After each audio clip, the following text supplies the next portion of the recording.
सोमवारी सकाळी अमरावतीवरून धारणीच्या दिशेने जाणाऱ्या चावला नामक खासगी बस कंपनीचा भरधाव वेगाने पुलावरून कोसळून गंभीर अपघात झाला। या अपघातात 4 ते 5 प्रवाशांचा दुःखद मृत्यू झाला असून जवळपास 15च्या वर प्रवासी हे गंभीर जखमी आहेत। अपघाताची माहिती मिळताच खासदार बळवंत वानखडे यांनी सकाळपासूनच जखमींना तात्काळ मदत पोहोचविण्यासाठी आपली यंत्रणा सक्रिय केली असून रुग्णवाहिका, आरोग्य विभाग, पोलीस खात्यामधील अधिकारी व कर्मचाऱ्यांना घटनास्थळी पोहोचण्याचे आदेश दिलेत। खासदार बळवंत वानखडे यांनी अमरावती येथील इरविन रुग्णालयामध्ये उपचारार्थ दाखल असलेल्या रुग्णांची आस्थेने चौकशी केली। तसेच उपस्थित वैद्यकीय अधिकाऱ्यांना जखमींच्या प्रकृतीची काळजी घेण्याचे आदेश दिले।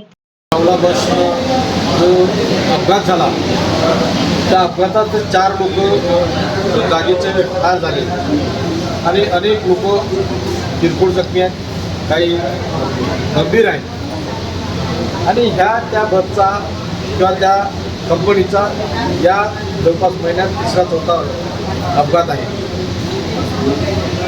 मी या निमित्तानं ही मागणी करेल की तिथे वारंवार बसचा अपघात होत आहे आणि जे ओव्हरलोड गाड्याची दुरुस्ती नाही, अन्य बरेच काही कारणं।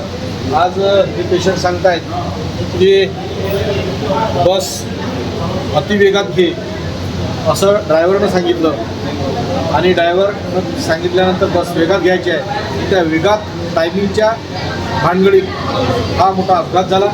तिथं ड्रायव्हर आणि कंडक्टरनं दोघांनी आपला जीव वाचवला आणि लोकांकडे पूर्णतः दुर्लक्ष केलं।